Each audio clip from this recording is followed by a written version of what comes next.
4 importantes personas en el ámbito.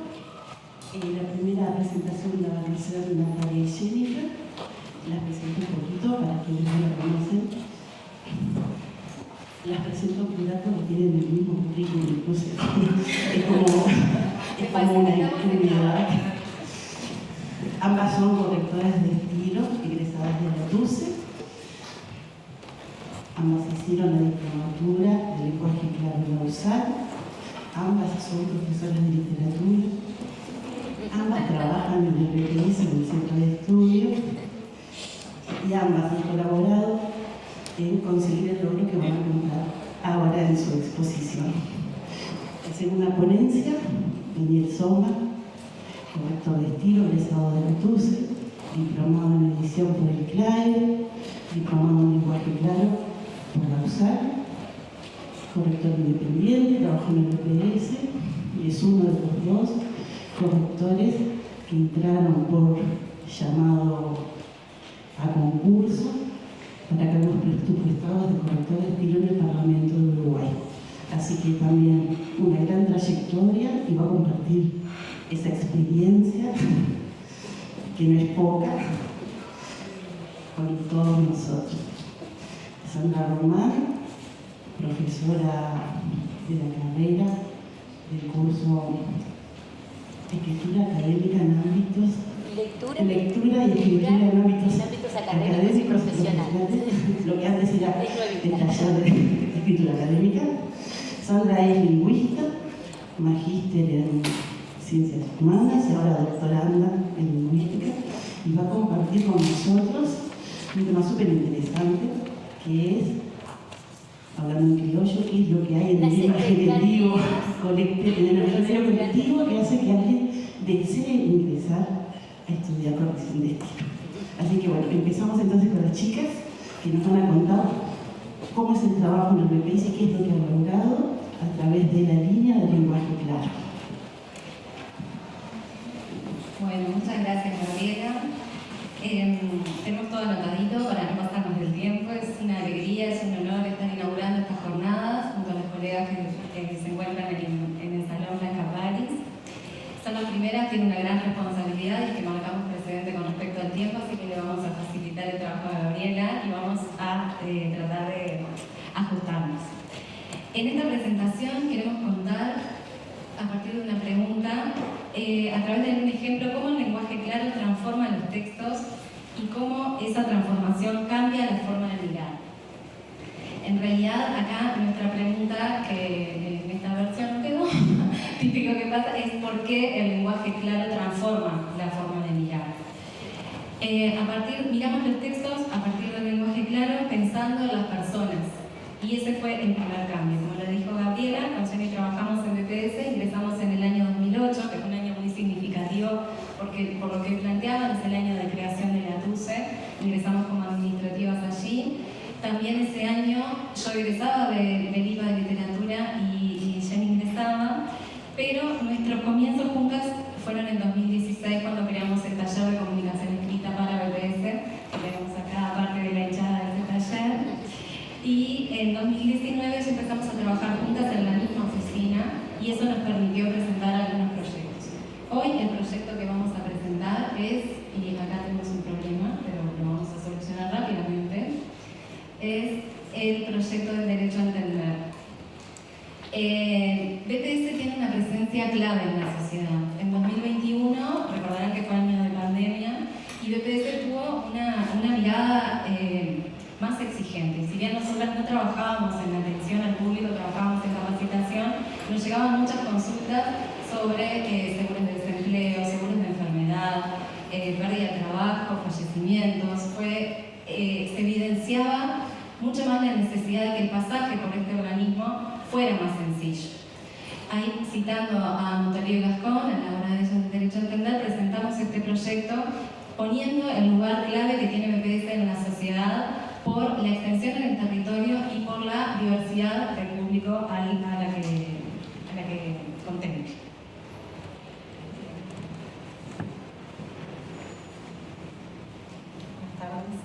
Bueno, en 2023 se aprobó la ley de reforma social que modificó varios aspectos relacionados con las jubilaciones y las pensiones. Se conformaron varios equipos de trabajo y nos tocó trabajar en uno de esos equipos que se dedicaba a estudiar los motivos por los cuales se denegaban las solicitudes en DPS.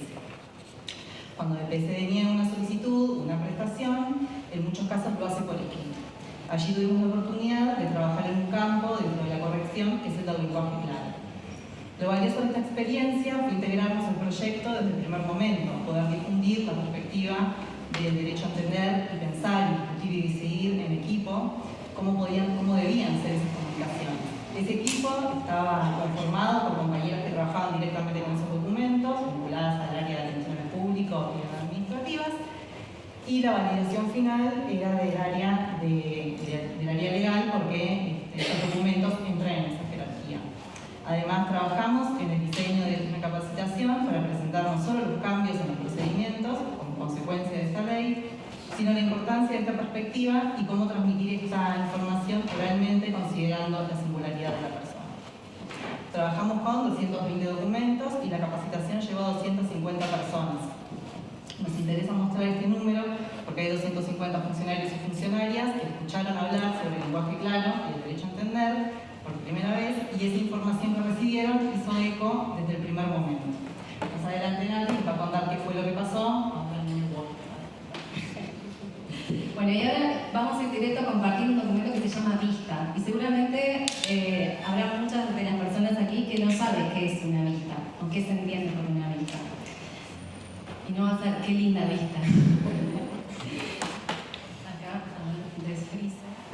Bien. Acá de estas tres preguntas. ¿Por qué se le da vista a una persona? Porque le vas a responder algo negativo. Es una respuesta negativa. Se le va a responder negativamente a la solicitud. ¿Y para qué se le da vista? Para que pueda modificar esa decisión negativa. ¿Qué tiene que saber la persona? ¿Qué se le niega? ¿Por qué? ¿Qué puede hacer? ¿Y qué plazo tiene para hacer? Esa es la información general. Es un documento legal que transmite una noticia no grata. Y eso, por supuesto, al estar en una situación de contingencia, yo pido algo y me van a decir que no, ya esa situación genera malestar, incomodidad. Pero si a eso le sumamos que el lenguaje en el que se presenta esa comunicación es muy alejado, muy distante, eso complejiza la experiencia del usuario y de la comunicación. Además, este documento está dirigido a una gran diversidad de personas, en edades, es el mismo documento para todas las personas, en edades, en trayectorias educativas, en posible situación de discapacidad, entre otras. Ahora voy a empezar, les vamos a mostrar el documento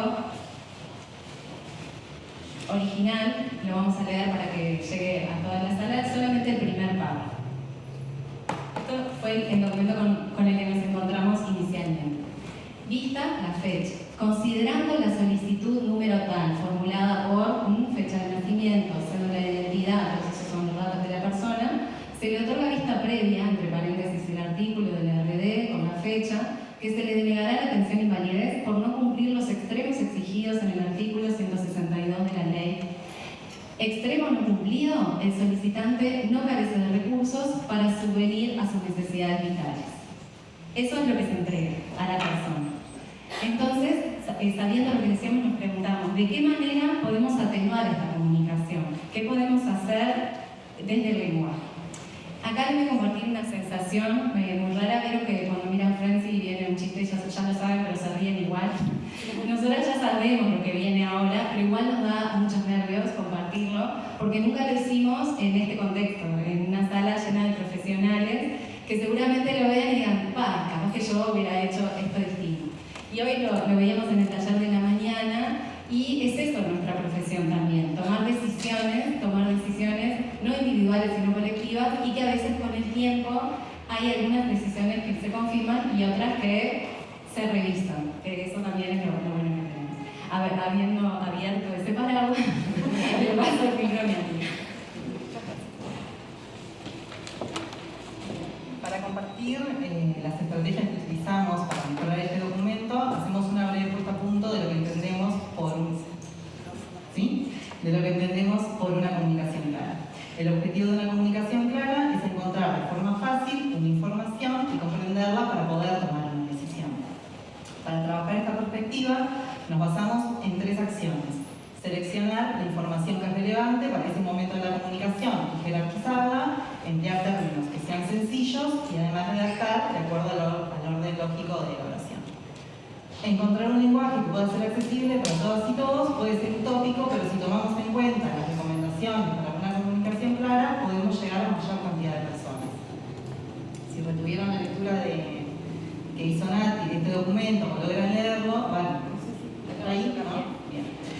Van a ver que hay varios elementos que no cumplen con las recomendaciones para una comunicación clara. ¿Dónde tenemos? Bien. Bueno, lo primero que tenemos allí es un párrafo que está conformado por una sola oración, por lo tanto es sumamente extenso, y si bien tiene la información que es relevante, no está jerarquizada y abundan expresiones que son complejas o son ambiguas. Entonces vamos a ir por partes analizando qué es lo que fuimos haciendo. Lo primero fue personalizar el mensaje, dirigirnos a la persona destinataria al hacer parte de ese acto de comunicación. Si bien se la menciona, la referencia está en ese párrafo que está bastante confuso, que tiene un montón de expresiones que son complejas, que hay gerundios, que hay la voz expresiva, que aparecen por ahí el participio. Entonces, bueno, ahí el desafío que tuvimos, vamos a ver ahora. También tenemos el orden sintáctico de las oraciones, que es clave para una comunicación clara. En el documento no se sigue la secuencia sujeto, verbo, complemento, y además se rompe otra de las reglas, que es excederse de la cantidad de palabras que se recomienda para una oración, por ejemplo, 20 o 30, no más que eso. Bueno, y el desafío fue encontrar un diseño que jerarquizara esa información. Vamos a usarlo. Ahora volvemos. Bueno, bien, ahí lo que hicimos fue jerarquizar ese párrafo, qué información teníamos ahí, y creamos 3 bloques. De un solo párrafo hicimos 3 bloques. Los datos personales, después el motivo de esa solicitud, y después aclarar bien por qué se denegaba esa solicitud. No, era bueno, casi ahí, entre y entre. Muy bien. Bueno, también otro de los recursos que se utilizaban, si te vuelvo para atrás, era el recurso de las mayúsculas, las negritas para resaltar, eso siempre ocurre, y ahí bueno, lo que pudimos hacer es que solamente quedara con negritas, porque como les dijimos, todo esto fue un camino de discusión con otro equipo y validaciones 8.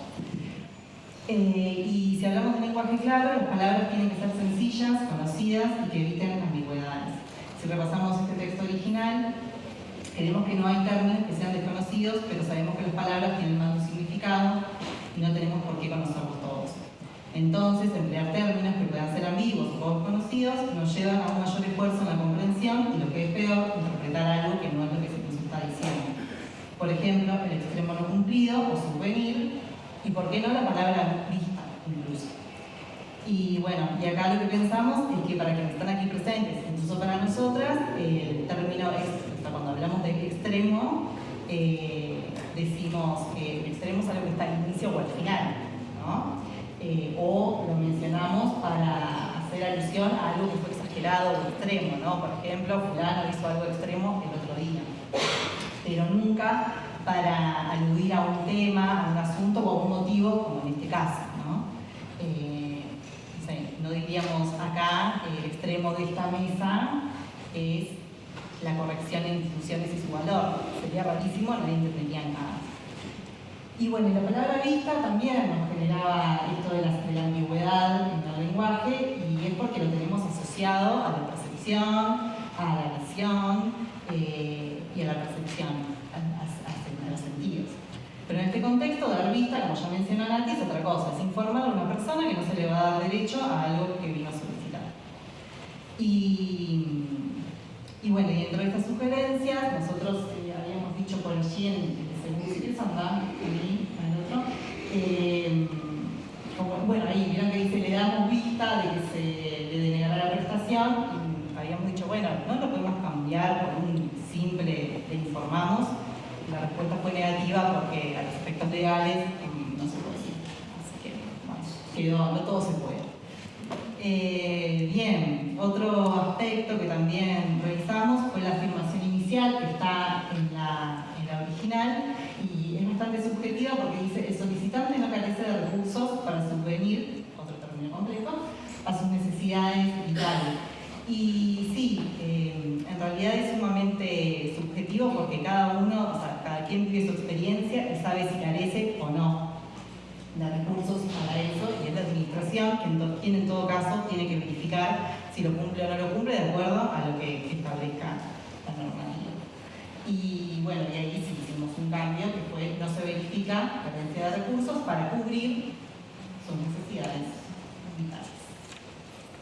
Y bueno, nada, como les decía Nati, claramente esto nos pone nerviosos porque estamos presentando por primera vez frente a ustedes, que son un público que se dedica a esto de la comunicación y a la corrección, pero también sabemos que cada vez que volvemos a revisar encontramos detalles, pero también creemos que está bueno dejar esperar esto un poquito, que la gente se empiece a apropiar de otro tipo de lenguaje en estos contextos y seguir trabajando en otras comunicaciones en un momento más adelante.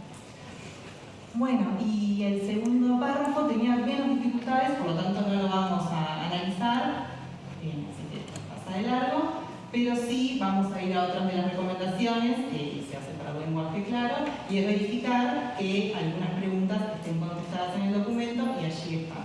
Tenemos el quién, se identifica a la persona, el qué, que es el motivo de esa comunicación y por qué se le está denegando una solicitud, cuándo, el tiempo que tiene para revertir esa situación, y el por qué y el para qué. Bueno, hablando de extremo, lo que está extremo es el calor en este momento. Bueno, y ahora queremos compartir rápidamente, un segundo ejemplo que en realidad nos llena de orgullo porque surgió en esas capacitaciones que contaba Jenny hoy, cuando estábamos con el taller de vistas y notificaciones sobre el derecho a entender. Uno de los ejercicios era traducir en criollo, como dijo hoy Gaby, un documento que se le da siempre a las personas que van a reconocer años de trabajo. Eso y una ley, eso era el ejercicio. Entonces, nosotros lo repartimos y en ese primer grupo de todos, que eran 20 y pico de personas, surge del grupo ¿y este formulario no se puede cambiar? Y eso fue maravilloso porque pasaban tres cosas. Una, la persona que trabaja todos los días con el formulario lo identificaba como, capaz que era la primera vez que lo estaba leyendo con atención y se estaba dando ese tiempo. Después, ver la posibilidad de que hay un espacio en el que esas cosas pueden cambiar. No es el documento que se hizo así siempre, entonces no lo vamos a cambiar. Y ya habían incorporado en 1 hora y media del curso ese concepto de que en realidad la gente ya lo hace, ya traducen, creo yo, con la oralidad, pero no sabían que había una perspectiva y que podía ser una perspectiva institucional incluso. Entonces ahí no nos vamos a detener en el detalle, pero sí visualmente. El antes eran todas viñetas con información que se duplicaba y el título era Acta de Denuncia de Servicios. Como vista no se podía cambiar, acta tampoco, pero pasamos los términos denuncia por declaración, porque la denuncia ya tiene una connotación de la policía, ¿no? Vamos a hacer la denuncia. Y los servicios por periodos de trabajo o periodos trabajados. Entonces ahí reordenamos la información y acá hicimos un cuadrito viendo qué expresiones complejas cambiamos por otras más simples. Bueno, denuncias, servicios. Por el presente acto que iniciaba así, ¿no? Como ese ritualismo, por se recibe simplemente, el afiliado por titular, medios probatorios, medios de prueba, notifica, informa, cuenta con, que es una muletilla súper extendida, cuenta con todo, ya no es cuento contigo, cuento con años, ¿no? Y por último, el vencido dicho plazo no se admitirá, vencido este plazo no se aceptará ningún tipo de cambio. Estas fueron, vieron que a veces parece poquito, pero es como que vamos sumando y agregando capas de definibilidad, si se quiere. Perdón, no sé.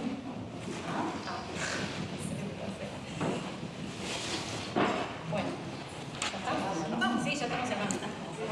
Bueno, para ir cerrando, les queríamos contar que este camino lo pudimos de presentar el lenguaje claro en el BPS, también lo pudimos hacer. Como les dijo Nati, porque arrancamos hace ya 9 años con una capacitación sobre comunicación escrita, porque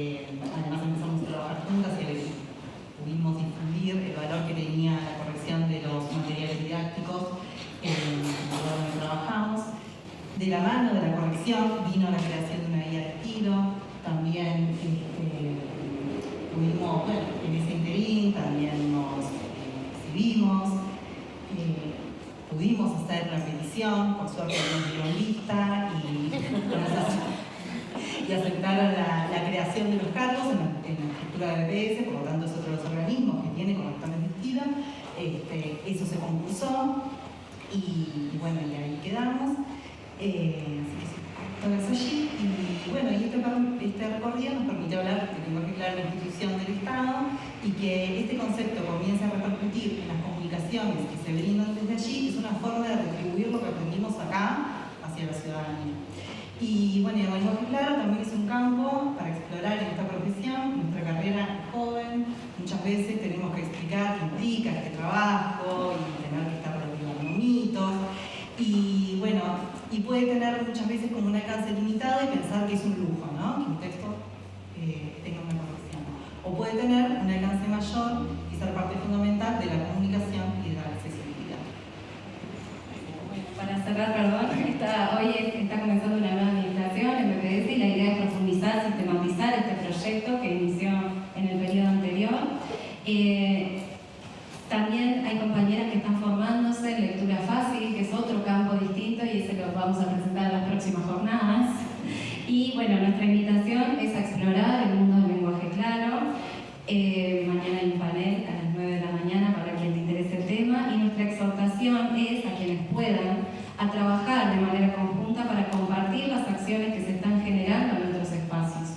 Estas jornadas son fundamentales para conocer otras experiencias y para seguir expandiéndonos. Y ahora sí, muchas gracias.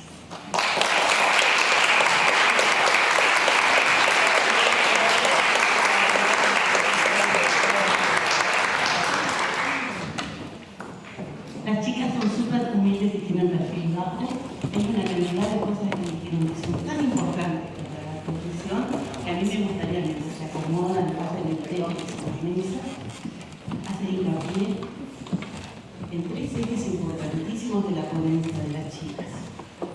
El corrector de estilo, la correctora de estilo, trabajando en el ámbito institucional, es un actor. Tiene una posición activa. Pero miren en qué. De apoyo a la ciudadanía para defender sus derechos. Nada menos que eso. Mirado desde el punto de vista del legislador, apoyamos a la ciudadanía, pero cuidamos la comunicación institucional. Somos asesores y consultores de la institución.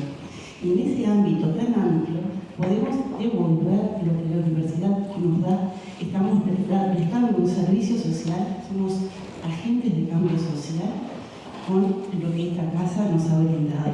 Yo creo que eso es importantísimo destacarlo. Además, por eso decía que son humildes, y algo que dijeron como colateralmente al final de la ponencia. Ellas lograron que el BPS reconozca 2 cargos de corrector de estilo. No son funcionarias del BPS, son correctoras de estilo del BPS, y son los 2 primeros. El espacio de preguntas lo vamos a hacer al final de las mesas con María, así que quería enfatizar eso porque hay veces que con los detalles de los tiempos y con los nervios de la exposición puede no quedar claro. Es muy importante el desarrollo que ustedes han hecho de la profesión en el campo. No funcionó mucho el que me acerque para decirle que continúe el tiempo. Yo no quiero que me salga y que salga el pito 15 minutos. Bueno, muchas gracias. Bueno, buenas tardes.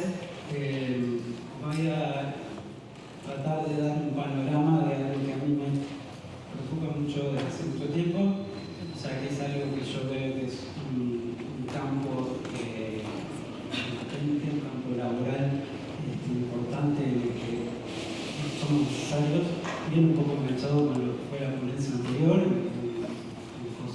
vamos a ver cosas en común, y es el trabajo en la administración pública. Nosotros tenemos una visión tradicional, no sé si ustedes la vivieron igual, pero tenemos dentro de nuestra carrera académica, lo que vemos es que la corrección de estilo se concibe como una parte del proceso editorial de calidad. Es como una parte de un proceso mayor que tiene ciertas etapas. La corrección de estilo es una de ellas y es una etapa intrínseca de ese proceso.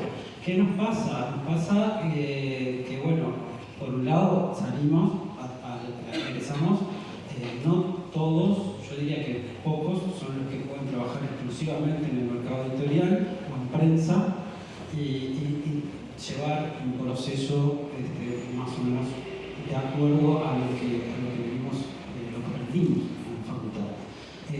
Sí tenemos otros trabajos, muchas veces compartimos la actividad con otra tarea principal o que nos lleva tiempo y no es la corrección, o corregimos otras cosas, también corregimos otras cosas que llevan a otros procesos, corregimos tesis, corregimos lo que aparezca, a veces cuando salimos, y bueno, eso nos lleva a pensar que a veces nos tenemos que adaptar a otras situaciones. En Uruguay lo que tenemos desde 2008 es la tecnicatura, que bueno, se ha venido cada vez más, como ya se vino hablando de la inauguración, ha venido creciendo, es la que tiene más ingresantes, estudiantes.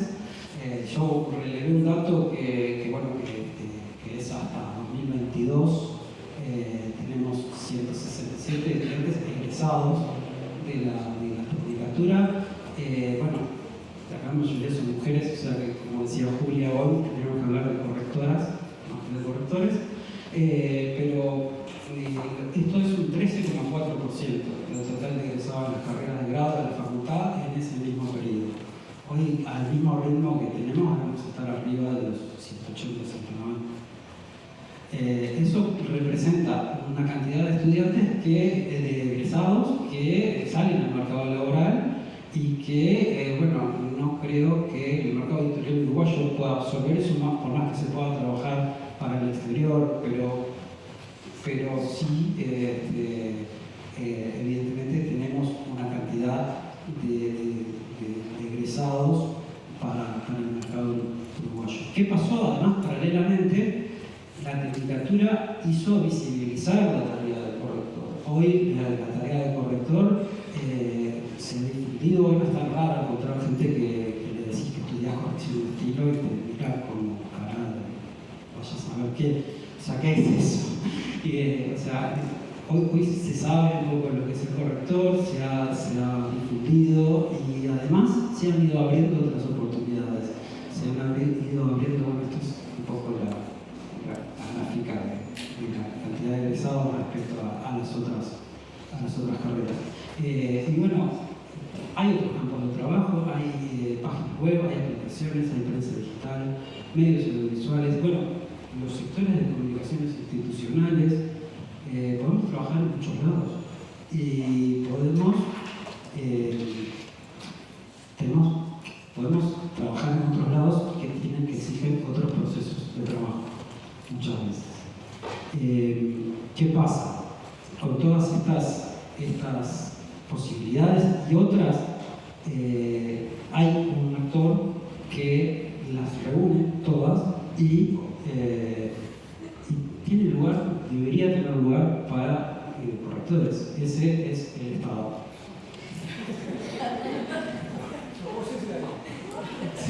Lo fui. El Estado dicta libros, dicta leyes, resoluciones, sentencias, bueno, todos estos documentos que mostraron las compañeras, produce contenidos audiovisuales, elabora materiales educativos, mantiene páginas web, redes sociales, genera textos jurídicos, médicos, un montón de cosas. Para todo eso necesita correctores. Nosotros sabemos que necesita correctores. Tenemos que visibilizarlo. Esa necesidad no está siempre visibilizada. No quiere decir que no se haga la tarea muchas veces se hace, no siempre la hacen correctores, y a veces la hacen correctores, pero no son reconocidos profesionalmente, y ese es otro punto que queremos destacar. O sea, el Estado puede garantizar el carácter profesional de nuestra carrera. Creemos que tenemos que visibilizar estrategias tenemos que pensar estrategias para visibilizar esa necesidad y sabemos que eso lleva un proceso y que el Estado no es rápido y que depende de reestructurar escalafones, crear cargos, hay modificaciones presupuestarias que difieren según el organismo, pero es un camino, ¿no? Y creo que es algo que podemos empezar a trabajar cada vez más. Tenemos algunos antecedentes, algunos que relevé, que además nosotros lo que sabemos es que, por un lado hay contrataciones puntuales por alguna publicación, hay contrataciones a término, que son por un periodo de tiempo en el que se trabaja para un organismo, pero no sos funcionario. Y después hay otras experiencias que se han ido sumando a lo largo de los años. Arrancan con situaciones que son a término también, como pasantías en la Presidencia de la República. En el año 2011 hubo un llamado por 18 meses para 2 correctores, correctoras.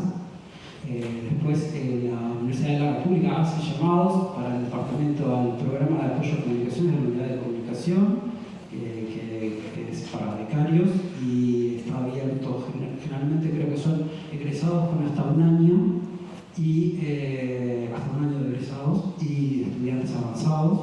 Y después la unidad de comunicación y ediciones de la Facultad de Humanidades también hace llamados a egresados, el último es de 2023, y son un carácter presupuestado y asimilado al docente en esta facultad.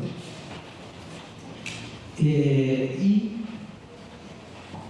más acá en el tiempo, en el 2022, la Cámara de Representantes hizo un concurso para probar los cargos de correctores con carácter, primero fue así como se ingresa al Estado, primero como función pública, después presupuestado. En 2023 el Banco de Previsión Social reconoció el título y llamó un concurso interno que determinó 2 cargos que se cubrieron en la institución. Y como decíamos, tenemos correctores en el Estado que están trabajando de otra cosa, tenemos gente que puede ocupar esos cargos y creemos que son necesarios.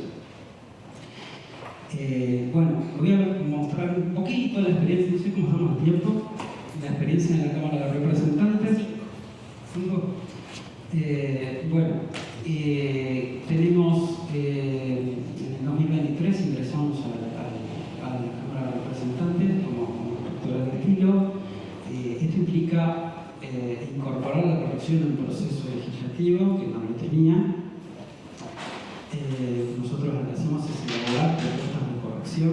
Acá hago un poco hincapié en el proceso porque es totalmente distinto y nos lleva a algunas cosas distintas de lo que aprendimos acá.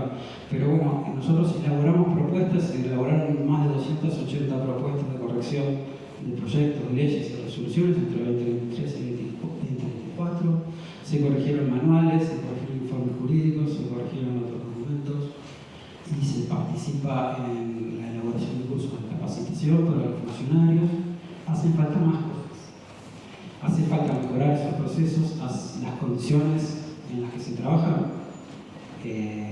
sobre todo en cuanto a veces los soportes en los que trabajamos básicamente pensando en que los diputados lo hacen todo sobre papel. Eso es un inconveniente.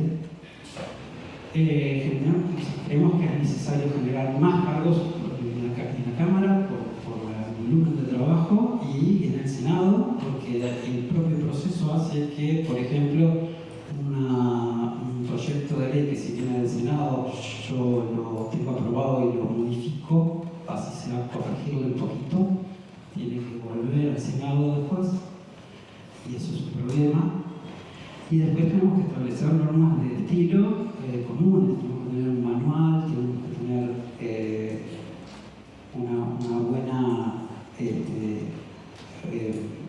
buenos criterios en común. Acá tengo algunos ejemplos que capaz que los dejo para después, por si nos da tiempo, pero un poco de cosas que me han corregido. Me interesa señalar que más allá de estos problemas y de cosas que hemos ido viendo, tenemos un camino y que pasa por, a mi entender, pasa por difundir nuestras experiencias como rectores, difundirlas desde un punto de vista constructivo, o sea, mostrar cómo nuestro trabajo mejora los textos, o sea, podemos señalar los errores de la gente que trabaja, pero la gente que trabaja lo hace de la mejor manera que puede, entiendo. Creo que por eso hago hincapié un poco en lo constructivo, en mostrar que lo que hacemos hace que tengamos un producto mejor. Y bueno, compartir esas experiencias, hacerlas visibles y bueno, compartir esos recorridos también entre nosotros, intercambiar experiencias, asesorarnos y bueno, ayudarnos, porque en realidad tenemos gente en muchos lados con situaciones distintas y que capaz que conocer las experiencias de otros nos sirve para emprender nuestras propias reivindicaciones. Y en esa tarea creemos que la Asociación Uruguaya de Correctores de Estilo puede jugar un rol importante para nuclearnos. Y otra cosa que creo que también podemos empezar a pensar es en capacitarnos. Capacitarnos en especialización. O sea, nosotros más allá de recibirnos, podemos pensar que nos podemos especializar en algún tipo de área que no es un tipo textual de los más o menos que tenemos práctica en la facultad, sino capaz que, por ejemplo, el lenguaje jurídico necesita una más práctica en facultad. Quizás deberíamos incorporar eso e incorporar las normas que rigen a la elaboración de estos documentos, ¿no? Los proyectos, de las resoluciones, de las leyes que tienen sus particularidades, por ejemplo. Y otra cosa que creo que es necesaria y que también hay un campo, es que nosotros podemos, si nos capacitamos, si nos interesa el área y creo que el campo, especializamos en trabajar como asesores lingüísticos de las instituciones. Y en ese sentido creo que hay un lugar para pensar que la administración se debe estrategias de lenguaje claro, estrategias de lenguaje fácil, lectura fácil, lenguaje inclusivo. Bueno, depende de políticas, de decisiones políticas muchas veces, pero quizás necesitamos especializarnos y quizás la oferta académica de la facultad podría incluir algún módulo, alguna materia que sea sobre lenguaje claro, por ejemplo. Y bueno, como conclusiones son estas: la carrera creció, la Tecnicatura ha contribuido a fomentar la tarea que exige nuestra institución, se han abierto posibilidades de trabajo, pero la administración pública tiene el potencial de incorporar correctores en muchas áreas, generar trabajo estable, bien remunerado, y creemos que tenemos que trabajar para fortalecer la idea de esa necesidad. Y en ese camino creo que es necesario fomentar el intercambio de experiencias a través de AUSE, difundir, visibilizar el rol de los correctores, las mejoras que logran en los textos y bueno, empezar a pensar que la Tecnicatura puede incorporar capacitación para especializarnos en áreas en las que creemos que hay campo y en las